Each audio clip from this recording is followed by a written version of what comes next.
अस्सलाम वालेकुम।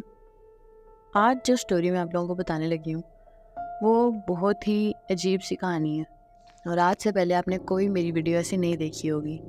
बहुत अजीब सा ट्विस्ट है इसके अंदर। ये कहानी शुरू होती है कि एक आदमी जिसका नाम ग्लेंसी बताया जाता है, उसकी एक बीवी होती है जिससे वो बहुत ज़्यादा मोहब्बत करता था। लेकिन ट्रेजेडी उसकी लाइफ में ये होती है कि उसकी वो बीवी शादी के फ़ौरन बाद मर जाती है, जिसकी वजह से वो बहुत ज़्यादा गमगीन हो जाता है। लेकिन कुछ देर के बाद वो बंदा दूसरी शादी कर लेता है। अब होता ये है कि उसकी जो दूसरी बीवी होती है वो बहुत ज़्यादा खूबसूरत होती है और वो अपने एक दोस्त जो कि पेंटर था, जिसका नाम क्लेड बताया जाता है, वो उसको कहकर उसकी पेंटिंग बनवाता है और वो कहता है कि इसकी इतनी खूबसूरत पेंटिंग बनाओ जितनी वो खुद है। अब क्लेड उसके कहने पर उसकी बीवी की पेंटिंग बना देता है। जब वो पेंटिंग मुकम्मल हो जाती है तो ग्लेंसी उसको अपने घर ले जाता है। लेकिन ग्लेंसी उस पेंटिंग के साथ कुछ पैरानॉर्मल एक्टिविटीज़ देखने लगता है। अगले दिन जब वो सो के उठता है तो वो देखता है कि उस पेंटिंग के अंदर जो हाथ जिस तरह से क्लेड ने ड्रॉ किया था वो अपनी साइड पर नहीं था। वो वहाँ से, या कह लें उसका पोस्चर चेंज था उस हाथ का। ग्लेंसी के साथ एक और ट्रेजेडी ये होती है, उसकी शादी को अभी 3 से 4 साल ही गुजरे होते हैं और उसकी दूसरी बीवी भी मर जाती है। इस मर्तबा वो इतना रंजीदा हो जाता है कि वो अपना मुल्क ही छोड़कर कहीं दूर चला जाता है। वो पेंटिंग उसके उसी घर में पड़ी रहती है। काफ़ी सालों के बाद जब ग्लेंसी अपने घर वापस लौट कर आता है तो वो उस पेंटिंग को देखता है जिसमें उसकी बीवी बहुत ज़्यादा यंग नज़र आ रही थी।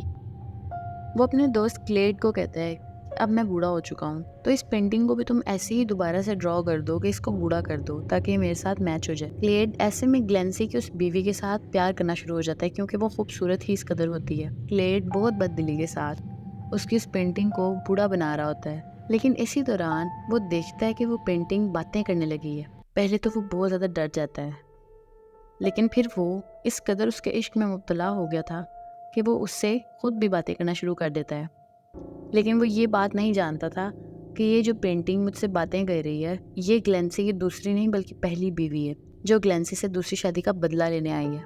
अब उस पेंटिंग में ग्लेंसी की दूसरी बीवी की नहीं बल्कि पहली बीवी की रूह आ जाती है। वो क्लेड को जैसे जैसे कहती है क्लेड वैसे ही करना शुरू कर देता है। वो पेंटिंग क्लेड से कहती है कि तुम मेरे हस्बैंड को मार दो ताकि तुम्हारे और मेरे दरमियान में कोई भी ना आए। क्लेड ऐसा ही करता है।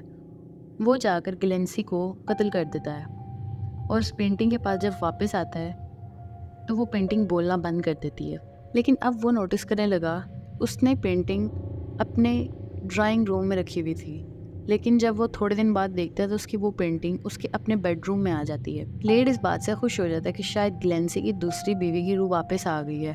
वो उससे बात करने लगता है तो अब की मर्तबा उसमें से जो लड़की बोलती है वो असल में ग्लेंसी की पहली बीवी होती है। पहले तो वो बहुत ज़्यादा एविल हंसती है कि मैं उसकी दूसरी नहीं बल्कि पहली बीवी थी और तुम्हारे थ्रू मैंने अपने हस्बैंड को इसलिए मरवा दिया क्योंकि उसने मुझे धोखा दिया और मेरे मरने के बाद दूसरी शादी कर ली। क्लेड इस बात पे बहुत ज़्यादा गमज़दा होता है कि मैंने ये क्या कर दिया। वो पेंटिंग एविल में तब्दील हो जाती है। एक दिन तो ऐसा होता है कि क्लेड जब उस पेंटिंग को देखता है तो वो लड़की अंदर होती ही नहीं। वो लड़की उस पेंटिंग से निकल कर क्लेड को तंग करने लगती है। अल्टीमेटली क्लेड की भी मौत वाक़या हो जाती है। जब पुलिस उसके घर आती है तो वो बहुत हैरान होते हैं कि इसका कत्ल आखिर कैसे हुआ, क्योंकि उनको वहाँ पर किसी भी किलर की कोई एविडेंस नहीं मिलती।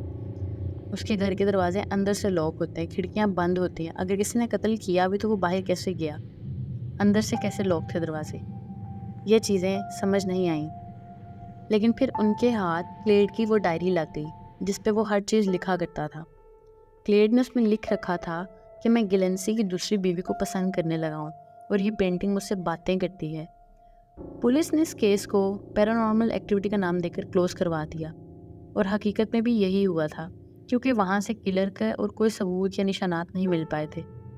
ऐसे बहुत से केसेस आए दिन देखने को मिल रहे होते हैं जिसमें किलर का पता नहीं चलता, या जैसा कि मैंने आपको पहले भी कई एक्सॉर्सिज्म के ऐसी स्टोरीज बताई हैं जो एक मिस्ट्री ही बन के रह गई और बाद में उनका क्या बना ये कोई नहीं जान सका। जैसे एक रियल कहानी वेरोनिका थी। वेरोनिका का भी यही सीन हुआ था। जब उसके घर पुलिस गई तो उनके सामने वेरोनिका की बहुत ही मिस्टीरियस डेथ हुई थी और उन पुलिस वालों ने यह क्लेम किया था कि हमने खुद इसको किसी पैरानॉर्मल एक्टिविटी के थ्रू मरते देखा है। इसी तरह एक क्लेड का केस भी क्लोज कर दिया गया। امید کرتی ہوں آپ کو یہ کہانی پسند آئی ہوگی. اگر آپ کو میری ویڈیو اچھی لگی ہے تو اسے شیئر کیجیے, لائک کیجیے اور میرے چینل کو سبسکرائب کیجیے. اللہ حافظ.